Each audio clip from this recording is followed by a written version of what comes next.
Hello and welcome to another episode of the GCSUNScast, a Gold Coast Suns show by fans for fans. I'm your host Shane, and I'd like to start the show off by thanking our Patreon donors: Dale Snelling, Jack Stad, Paul Vosti, Tom Kim, Brody Burgess, Kate Kelland, Chris Moore, Robbie Fiorini and Tim. Thanks for all your support, guys, and keeping the show going. Let's start the show off by introducing our special guest, Michael Fish Whiting. Welcome to the show, Michael. Hey Shane, thanks for asking me on, mate. Looking forward to it. Yeah, it's good to have you on. For those that haven't been across what you do, just give us a quick rundown of your past 10 years in the AFL journalism system. Yep. So I've been with AFL.com.au, the AFL website, since full-time since 2011. I came in, the first game I covered as a full-time journo actually was the first ever Q Clash, so it was a great memory for Suns fans for sure. That was my first full-time game, and ever since then I've been with the website. I did a couple of years casual in the lead up to that, just covering home games for Brisbane Lions. But yeah, they had the full-time job for 9 years now. I'm as old as the Suns, almost. So did you go into that Q Clash with a preferred team, a favourite team to support, or did you make up your mind after that? Yeah, well, mate, I grew up in Brisbane, so I was definitely a Brisbane supporter through probably from the mid-90s, basically, when I always kept an eye on Brisbane, and then when they moved to Brisbane, came to the Gabba, I started becoming a bit more of a fully fledged fan, I'd say. So that first Q Clash, I was definitely a Brisbane fan, but as the years go on and I became a full-time in the role, I found it really easy to distance myself from both clubs. And over the years, you get so many good friends at both clubs. I genuinely want to see them both do well, so I'm probably morphed into a fan of both over the years. Yeah, well, that's understandable. It came across a couple of years ago. Actually, when I started this show, I was inspired by a podcast that you and your mate Andrew Hamilton were doing. I think it was called Northern Exposure. And you guys really sold the state of Queensland football in that podcast, not only talking about Brisbane and Gold Coast, but developing into the local leagues, talking about Aspley and Southport and all those other sort of smaller clubs. Yeah, it was something, I mean, we probably got to know each other. It was funny because we worked for rival companies. Hamo's obviously with News Limited, Courier Mail for a long, long time, and I was with the AFL website. But we formed a pretty good friendship over the years, even though we worked for rival companies. And it got pitched to us one day that maybe we should give it a try and see how it went, because not too many people sort of had as much exposure to Queensland footy as what we had at the time. So we gave it a crack and genuinely really enjoyed it, and it's probably a shame it sort of fell a bit flat towards the end. We're both pretty hopeless when it comes to the technical side of things. We had some people helping us and a couple of disastrous shows that we recorded that didn't actually record, so we just struggled to get a time to record together, and just became a bit too much of we just couldn't line things up in the end. It was a bit of a shame because we're still good friends to this day, me and Hamo, and maybe one day in the future, but it was a bit of a shame that we had to, I guess, essentially pull the plug on it. Okay. I'd like to get Hamilton on the show one day as well, but maybe I can help facilitate a reunion of sorts. Well, I reckon we might be a chance, but probably not many people in the public would know this just yet, but as we know, 2020 is pretty bizarre with the COVID-19 and everything that's fallen out from that. And to me, one of the most bizarre things that have happened this year is Hamo finished up at the Courier Mail at the end of last season. He had enough of covering footy, and it turns out that he's been brought back by the Brisbane Lions to be their media manager. So he's got the Lions polo on at the moment, which is will be quite amusing to plenty of fans out there, but he's just doing it short term, I think, for this season. So it's I reckon we might be a chance to get him on one day, but maybe not this season. Yeah, might have to hold out on that. Anyway, you've done some really good articles over the last few years in relation to the Suns. One that comes to mind specifically was your camp. You went with the Suns to the New Zealand camp last year, and we heard that was basically the only way Suns fans got a taste of what was actually going on. We'd heard all the hype of Lukosius and Rankine and King, and it wasn't until your articles started coming out that we were able to get a glimpse of how they were fitting in with the Suns, and I think the positivity and everything that came from that camp set us up for the whole year. Yeah, well, thanks for the compliment first, but I'm sort of glad it came across that way, and I think sometimes those things aren't obvious, and the fruit of the hard work of those camps and what goes before them isn't obvious straight away, and maybe it takes 12 months and we're seeing a little bit of the rewards for that this year, but it's the closest exposure I'd ever had to the team. Getting to spend 5 days with them in New Zealand was an amazing trip. They hardly picked up a footy the whole time. I think there was one footy session that lasted about an hour. They were just kicking a few footies around, but everything else was, I use this term loosely, but it was bonding in the sense of trekking, hiking, camping, a lot of team building stuff, which sometimes sounds like rhetoric from the outside, but they were genuinely close team. And you mentioned the 3 draftees that year. Like, I was keeping a reasonable eye on them as much as you can when there's 45 players. But Izak Rankine took me straight away. He's just so bubbly, and he'd only been at the club for maybe not even 2 weeks, and there was a sponsor on the trip with his son, and Izak was playing with the 10-year-old kid, and he muck around with his teammates, and he fitted in so quick. And whenever I heard talk about kids wanting to go home, or Izak might go back to South Australia, or Ben King was unsure, I always thought that was BS, because they were just accepted so quickly and fitted in so quickly into that group, and that camp was a great insight to that.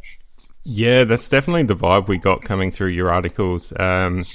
As a Suns fan getting around, I certainly had to deal with a lot of Adelaide supporters throwing it back that those sort of blokes are just going to be going straight back home, and same with King as well.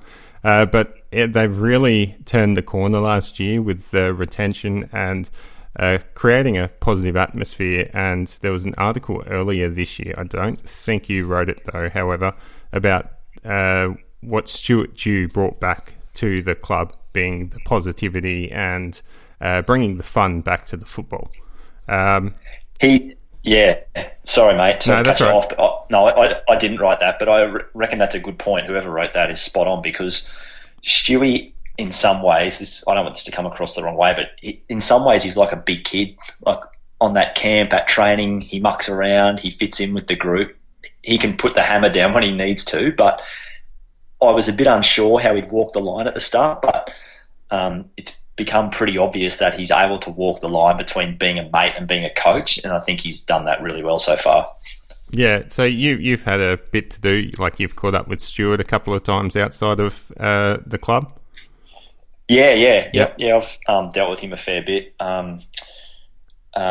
Recently, 4 months ago, I got stood down from my role with the AFL website, and I've just got put back on this week, actually, but one of the first people to contact me was Stuart, which I thought was pretty big of him. Like, coaches don't have to contact journos just because they're having a rough trot with work or whatever. But and I'm not trying to make that sound like a hero story or anything, but I just think it's a mark of the mark of the guy that's leading the Gold Coast Suns, that he's thinking about someone outside of his own club that might be having a tough time, and he got in touch. So I think he's a terrific bloke. Yeah, did you jump in and join them on the New Zealand camp? I know you're really big in your running. Did you join them? I remember there was a lot of running up that mountain. Well, they did. There was a huge hike one day, so we hiked. I think it was 16 or 17 k's, and the weather was terrible. It was raining and windy at the top, so we actually had to turn around before we got to the top. We came back, and honestly, we'd been back at the hotel for 5 minutes, and the call went round the group from the fitness boss, Alex Rigby, to meet in the foyer. The whole team came back to the foyer, and we set off on a run up the Queenstown Hill, which was right near the city. It was only a couple of kilometres, but it was steep. It was so hard, and it was to challenge the players. They all embrace. I love it because, like you touched on there, I love my running, and it's a passion of mine. Has been for a long time. So I loved it. I wanted to see how they responded. They all took the challenge head on. I think a day or two before that, we did a 30-minute run together, mainly the midfielders and the half forwards. But there wasn't a ton of running. There was a lot of hiking though. So, but yeah, I took part in everything. Oh, that's good. I'm pretty sure some players have joined you since then running, or is that just the Brisbane players I've got in my mind? No, so I did one session with Brisbane in their last pre-season. There is a squad on the Gold Coast, the Gold Coast Run Co, who I know a lot of the Suns players have gone and trained with in their off-season, so in around right throughout October, early November. That squad's run by a mate of mine, actually, Jackson Elliott. So a lot of those guys go to that run squad. I think they had as many as 15 or 20 players there during the off-season. So, yeah, they take it serious, that's for sure. Well, that's good. I probably need to take some running seriously. I might get some pointers a few after this.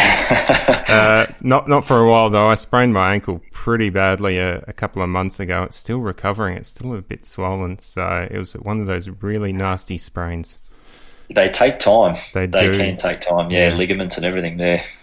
Yeah, they don't heal quick. Okay, so the other article, there's two. There was one last year you did with why the Suns decided to let go of Jared Lyons to Brisbane, and you brought up some really, really good valid points that we here on the GCSUNScast had been promoting for most of the season since that trade. So we felt kind of justified and validated what we've been saying when a professional such as yourself comes out and says, well, these are actually the reasons, and it makes sense. Yeah, sometimes I think people get caught up. Like, that trade probably works out as totally understand why Gold Coast didn't need Jared and no longer needed him, and totally understand why Brisbane wanted to snap him up. Sometimes, I'm not saying this is Jared, like sometimes the square peg doesn't fit in the round hole, and that was probably a little bit the way Jared was at the Suns. Number of reasons, and I'm sure you've gone over them on the podcast, but I didn't think it was a bad decision at all at the time, and I could totally understand why the Suns did it.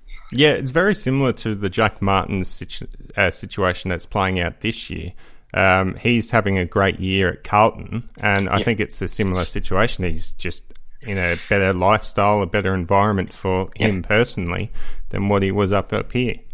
Exactly, mate. You're not going to, and it's not, sometimes it's not a fault of the club. You're just not going to have 45, or in Gold Coast's case this year, 50 or 51 players absolutely loving life in their environment, because not everyone gets the same opportunities, the same role, the same whatever. So occasionally there'll be a player that, gets an opportunity and environment elsewhere that suits them better. So I don't think it's a big surprise or maybe it is a surprise to some people that listen to this, but my favourite player is Jack Martin. I was gutted to see him go, but I could totally understand why the club let him go and why he wanted to look elsewhere.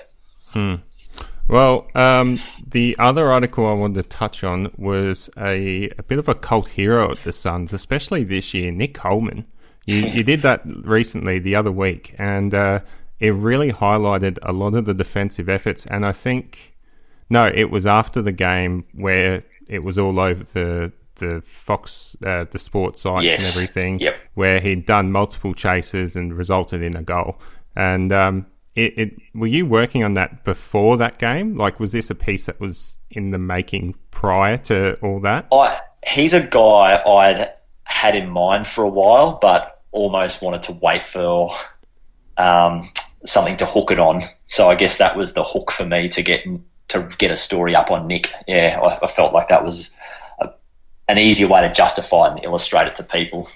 Yeah. Okay. Yeah, it was a really good article, and like the hook obviously worked. It was a great time to put an article like that out on the underrated Nick Coleman, and I think more people are aware of just what he does. Previously, I remember a lot of Suns fans calling for him to be dropped specifically, and I'm thinking, well, this bloke is like a defensive key in our side, and we need his grunt. We need him to do the basics.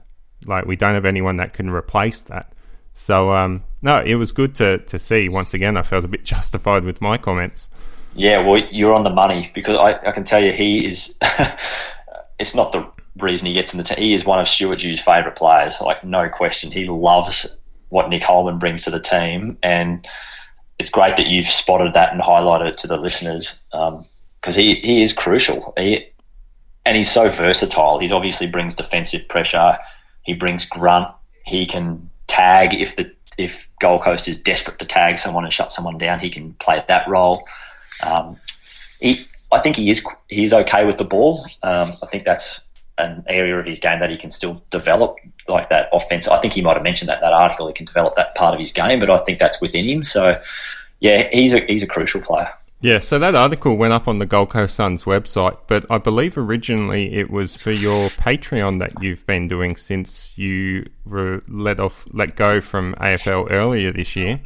Patreon.com/Michael Whiting is where you can find that, and you're doing quite well for yourself out of that Patreon. There's a lot of great articles there for free and also for members, not just on Gold Coast but Brisbane as well.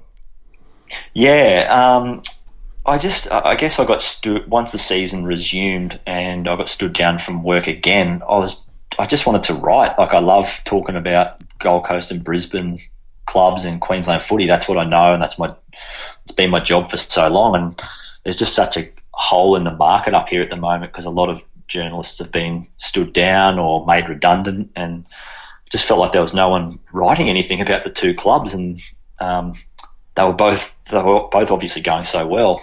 So I started up Patreon and got an amazing response, and I think it's been going for 3 or 4 weeks now, and got a lot of positive feedback. So I'm back at work, but I fully intend to keep it going. I love the platform. It gives me a little bit more freedom and a touch more creativity than I might have in my full-time role. And anything that our website doesn't want to use, I'll happily explore and expand and throw up on Patreon. Well, I love the name for that, Bigger Fish to Fry. So nice little pun there. Yeah, thanks. I thought I had to throw something with fish in there. That's what everyone in the footy industry calls me, so I thought I'd better use it to my advantage. Well, I urge people to go and check out that site. It's really quite well. Patreon.com/Michael Whiting, and yeah, some beautiful articles on there, obviously from a Queensland perspective. Which is what a lot of our fans like to hear. So let's finish up. What is your memorable moment with the Suns?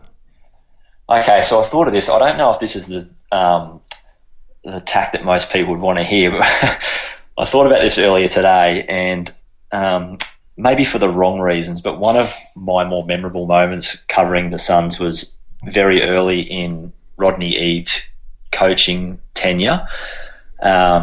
When Harley Bennell, Trent McKenzie, Brandon Matera, and Danny Stanley, I think, were suspended for a match for drinking.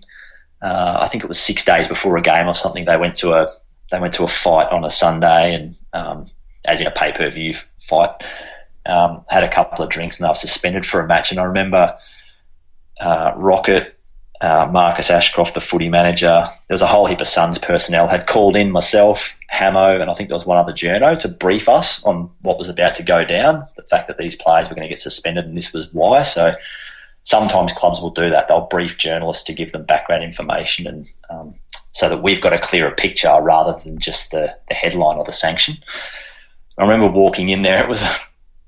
I'd hardly knew Rocket. It was only sort of a couple of months into his tenure, and I can't remember why Gary Ablett wasn't in there, but he was the captain at the time, and Michael Riscatelli was sent in to basically speak on behalf of the players. And I just remember Rish absolutely, I'd say, giving it to the 4 players, but it was just to us journalists. The language was very colourful, and it wasn't too complimentary to those 4 players. And I just remember walking out of there thinking, mate, I would not want to get on Riscatelli's bad side, because I think Guy McKenna called him the toe cutter, and I reckon that was about right. He was a hard man, and I remember walking out of there thinking he's a bloody great leader for this footy club, and the longer he sticks around, the better. So that might not be a happy memorable, but it was just something that stuck in my head. So I'm not sure if that's for what you were going for, but it was just a little story I could recall. No, that's great. I'd love to know more about that sort of stuff. How does it feel getting a phone call to go into the club? Like, is that a regular thing, or straight away you're thinking, all right, something's going on here? No, that day I think they had a press conference at, I forget the time, it was about 5 years ago, but maybe the press conference was at 2:00, and I got a call maybe at 11 or 12 or maybe 11 o'clock, and the club said, mate, you might want to get down here a bit earlier because we've got some news that we need to share with you guys beforehand. So when you hear that, you know it's serious. So you're, I live in Brisbane, so it was get down to Gold Coast as quick as you can and get to the club. So that doesn't happen very often, though. Sometimes pre-season you'll have briefings with clubs where you'll get the coach, the CEO and the footy manager will sit around and have a chat with journalists, and you'll get a little bit of information off the record. Once again, it's mainly just background on why decisions are made or thought processes for the year ahead, and they can be a bit more candid with you, knowing that it's not going to get published. So yeah, I would say it's a once or twice a year thing. Yeah, I've had similar experiences myself with Mark Evans, where I was actually surprised the amount of information he divulged to me. But of course, it was made clear it was off the record. So they're really quite open when they know that, well, at least when they think nothing's going to come see the light of day. They are, and I think, Shane, the thing is there too, like if they also know that if you break their trust once, that's probably it for you as well. So I think they know that information, that sometimes they're probably giving it to you as a test, but they're generally telling it to you because they trust you. So I don't know where I'm going with that, other than I think if you break it once, that's it. You're not going to be let back in again, that's for sure. Well, I didn't think I broke it, but Mark Evans won't take any of my calls anymore. Maybe I have. All right, so moving on. What was your favourite Suns win? Yeah, so there's two for me. I think one of the more obvious ones probably was the Collingwood win in 2014 when Gaz did his shoulder and there was no players on the bench by the end of the game. That was like the heroic win. But a more recent one that sticks out to me, maybe not so obvious, was the win against Fremantle last year in round 2. Gold Coast had been written off. I think Matthew Lloyd said they weren't going to win a game. It was maybe because it was the first home game into what was supposedly this new era with, Lukosius was playing, King and Rankine weren't at that stage, but it was this backs against the wall victory. I remember going into the dressing room straight after the game, and I would say it was like they won the grand final, and that's not meant to be a knock on the Gold Coast, but I remember the feeling in that change room was unlike any other that I can remember. Just the euphoria, the celebration. Tony Cochrane was running around like a headless chook, like he often does. Mark Evans was as pleased as I've ever seen him. It's probably not one that's going to stick in the memories 10 years down the track, but it's one I'll remember because of the euphoria in the change rooms afterwards. Yeah, that game is definitely one of the favourites for a lot of Suns fans. So you mentioned earlier Jack Martin was your favourite Suns player. Do you have a current player that you're quite warming to? I would say my favourite... So there's probably a distinction here. My favourite person to deal with is Sam Collins. I love Sam. He's just such a genuine bloke. I really want to see him do well, and he is. And the guy I really want to see well that I think is going to take over from Jack Martin for me is Benny Ainsworth. I love he's got a little bit of spunk about him. He hasn't quite reached the heights that most Suns fans, I'm sure, would hope he's going to get to one day. He's got flair. He's got tenacity. I love watching him play. So he's probably my favourite player, and Sammy's probably the guy I love dealing with the most. Oh, fantastic. All right. Well, we should actually get stuck into the review from the Melbourne game. We've spent half the episode having a nice little chat. I do love to chat. No, I love it. It's something different for this show, but I'm sure it will go down well with the fans. So let's get stuck into this game. So Gold Coast Suns were defeated by Melbourne 9 goals 963 to 12 goals 880, a 17-point loss there. Rankine kicked 3 goals, Ellis with the 2. Now, it wasn't a bad game of football. It was actually really neck and neck up until the final few minutes, but Melbourne were able to get a couple of late goals there to stretch the margin out. What did you think of it? Did you think they've improved, or do you think it was sort of a step back from the last couple of weeks?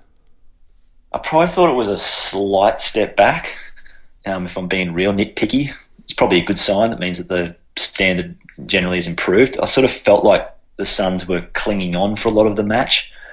They were really efficient, or they were dangerous when they went forward, maybe more so than efficient, but just being beaten around the ball pretty comprehensively. I think Maxi Gawn got the best of Jared Witts, and it sort of flowed on from there around the ball. And I'm sure you're going to get to this, but the mistakes coming out of the back line were pretty frustrating. So I just felt like Gold Coast was sort of clinging on a lot of the game rather than having that ascendancy and looking like winners. So, but like you said, I mean, they were within a kick with 5 minutes to go and had a chance to hit the front. So that's a positive. Yeah, the disposal coming out of defence was not great. And a lot of our senior heads, Hanley and Harbrow, were down there. They weren't doing too good, but we also had Butterick making a few mistakes as well. I felt like we were being led up the ground, and they were being able to get behind us and get goals out the back quite easily as well. The only other thing I would... they're able to take 12 marks in defensive 50, which is quite high. It's probably... I mean, Ballard and Collins did a great job intercepting, and they were probably one of the team's best. I think it highlights more so the lack of midfield pressure, allowing Melbourne to get some easy inside 50s. Yeah, I reckon that's a pretty good summation. And Collins and Ballard were fantastic, by the way, which is... You probably don't want your 2 key defenders as, 2 of your best 5 players, but they sort of held things up when it could have got out of control. But yeah, I think it's a pretty valid point about the midfield pressure being a fraction down on what it had been previous weeks. Yeah, well, you mentioned Gawn and Witts. I mean, that was a key matchup I mentioned last week, and that didn't pan out. Gawn towered up Witts, and Witts looked quite sore and beaten, I thought. And our midfield didn't really help. We were well beaten in clearances, 32-21, and our contested possession was way down. So Melbourne's midfield really had the dominance there, and that put a lot of pressure on our defenders and our forwards, who weren't able to get any sort of connection. I felt like the only player in our forward line that looked dangerous pretty much all game was Izak Rankine. Amazing, wasn't it? Yeah. He did, and particularly as the match wore on, I felt like by the time it got to halfway through the third quarter, the rest of the way, he was almost the only one that looked like doing anything, and whenever it went in his area, it looked like something was going to happen. Like a testament to him, but obviously you don't want to hang your chances on a first-game player all the time. It is a little concerning that Day and King or even Ainsworth and Sexton weren't really anywhere to be seen. We were basically relying to get a stoppage and then hoping that Rankine could do something pretty special in the later stages of that game. Yeah, you're right.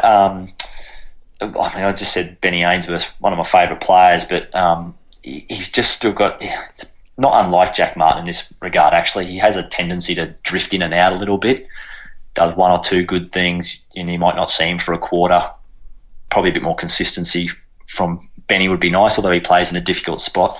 And Secco definitely struggled a lot the other night. He's certainly not off to the fast start that he was off to last year, that's for sure. All right, well, let's get into our first segment, Incredible Ridiculous. This is incredible!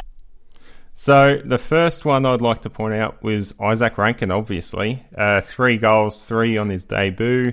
And I think every single one of those goals could have been considered Goal of the Year nominations. Yeah, I reckon. I think you're gonna have to carry the can on this section, Shane, because I couldn't get past Izak Rankine. His goals, and I I'm sure you'll get to it later, the goal of the year, but I thought all three of them were incredible in different ways. I was almost surprised they went with the second one, actually, which is not a knock on that goal, but all three of those, he could have had all three nominations this week. Yeah, I don't think that would have ever happened. I don't think the AFL would allow that, would they? No, I don't think they would either. But you could almost make a case for that. They were the third one was probably the least spectacular, but that was my favourite. It was the anticipation, the way he just read what Max Gawn was going to do. And I saw a clip with him on the Sun's website last night saying that he saw Max Gawn's eyes. I thought, mate, this kid is special. If you're looking at the opposition ruckman's eyes and can tell where he's going to tap it, and able to shark it, that's a skill not many players have, or an awareness that not many players have. And he was still a bit fumbly. All of his goals included fumbles from him, so he was still finding his feet and trying to find the speed of the play. So all of those goals, there was definitely room to improve with his play, and then his defensive pressure. He had 14 pressure acts and 8 score involvements. That's pretty impressive from a small forward and a first gamer. Mate, 14 pressure acts is really good for a guy in his position. I don't know what a league average is for a small forward, but I know that's very high. That was a standout quality of his for sure. You touched on the speed of the game for him. He got caught a couple of times with the ball, but that's no big deal to me. I love seeing him take the game on, so he'll get better the more games he plays, obviously. Yeah, well,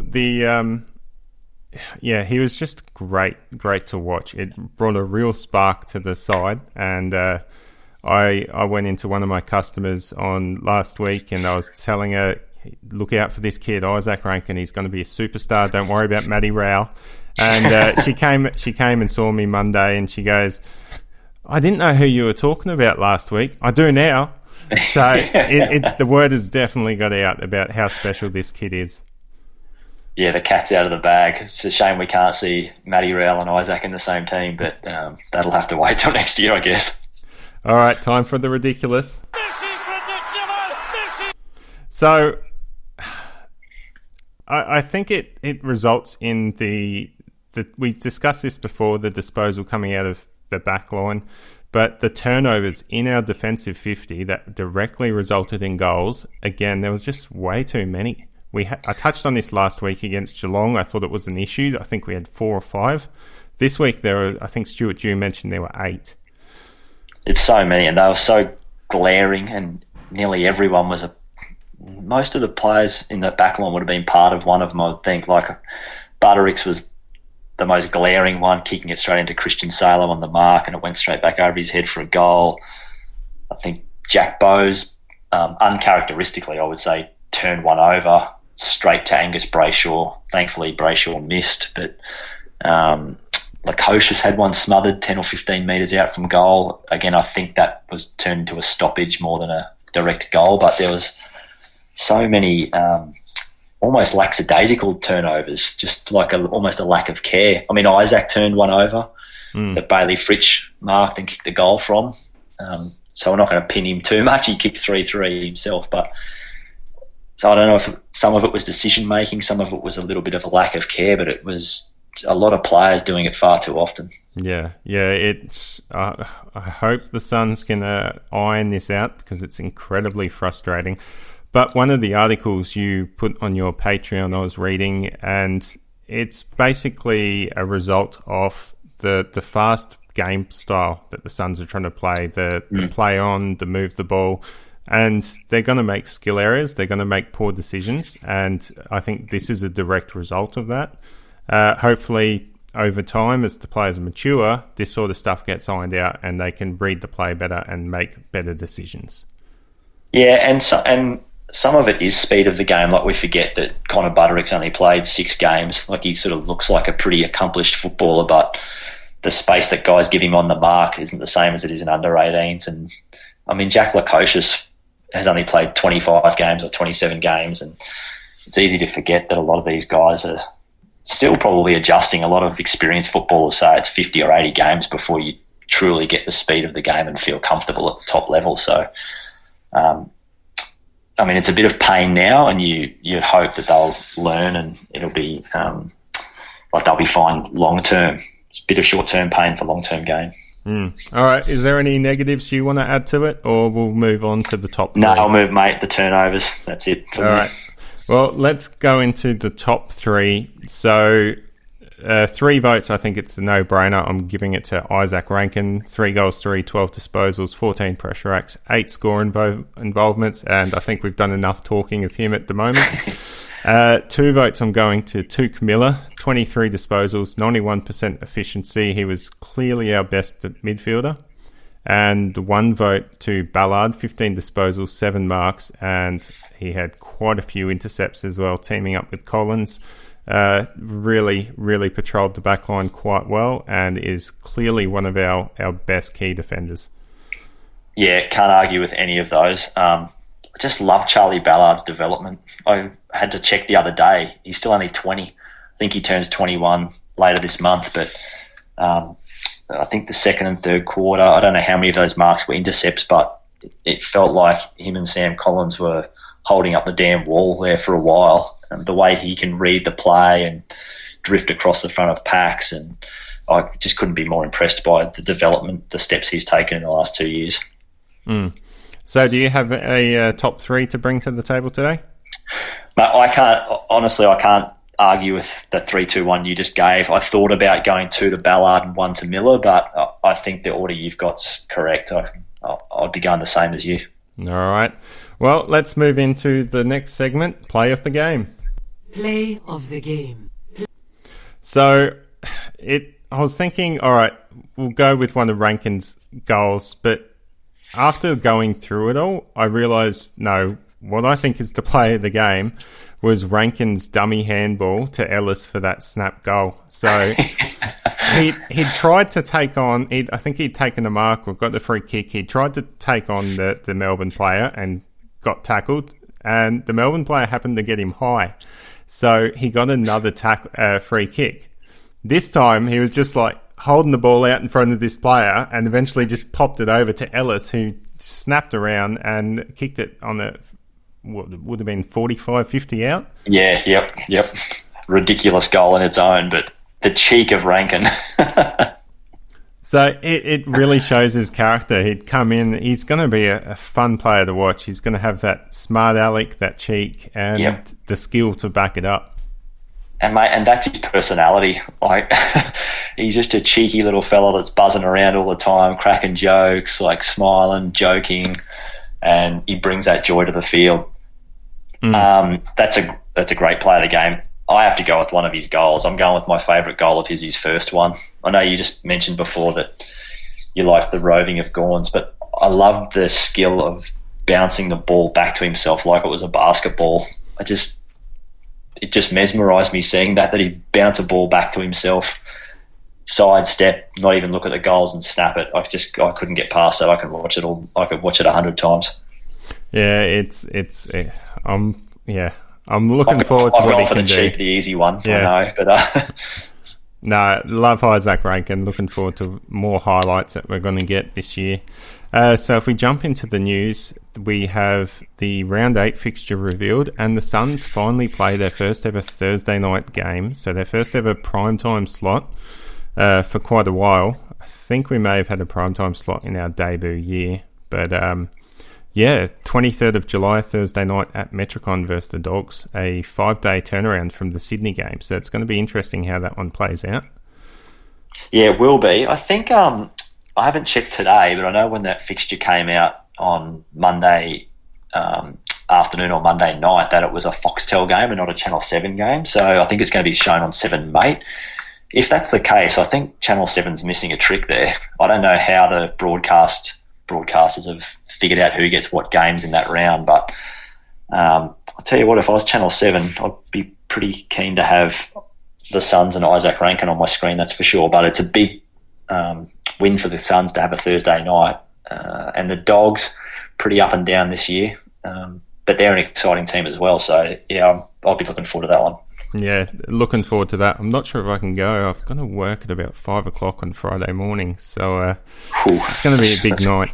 Quick turnaround. Yeah. We have Goal of the Year and Mark of the Year nominations. Rankine's second goal off the ground is Goal of the Year, as we mentioned, and Greenwood's one-handed Mark of the Year early in that first quarter. So hopefully our fans get around and support those guys, and we can get one of them a nomination to go through to the end of the season for that. And Izak Rankine is the rising star for this round, the third for the Suns so far. Not bad, 3 out of 6. Not bad at all. All right, we are running short on time, so we might bypass the Sydney preview for next week. I've got a couple of questions I want to ask you, Michael. Well, I think I've asked this. Who do you barrack for in Q Clash? I think that's a 50-50 sort of question, isn't it? Mate, I go for the better story. So that's the truth. If one team's going for the finals like last year, I would have been hoping Brisbane would win because I wanted to see a team play finals.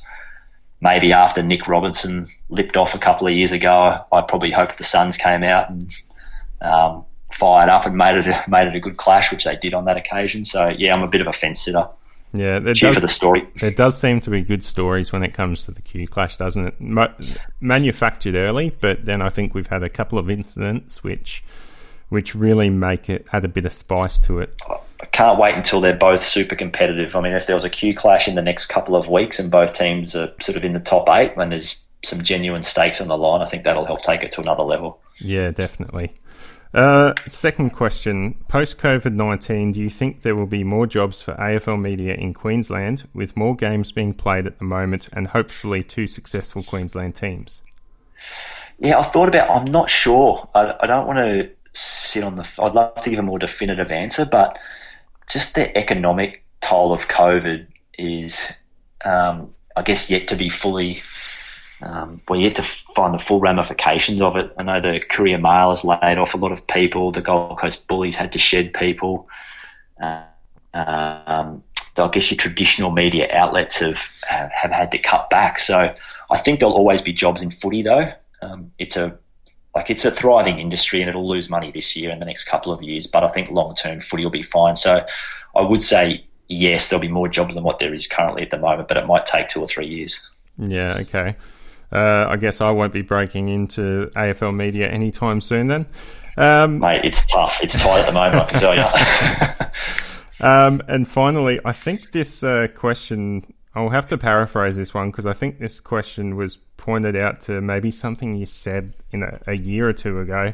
Do you feel the holes in the Suns list has finally been filled? So did you say something a couple of years ago? Maybe was I popping someone?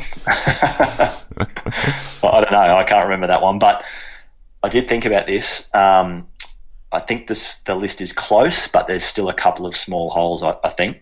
What positions do you think they are? I think so. I look at tall forwards. There's King, Day, and Peter Wright. That's enough, but I don't think there's anything beyond that. So I sort of think that's a more depth than anything. Mm-hmm. They're struggling a bit there. Same as the tall defenders. Collins and Ballard look great, but beyond that, there's Caleb Graham, unproven, and Rory, who, obviously so many injury troubles, we don't know how he's going to come back. So that's just a little thin for me.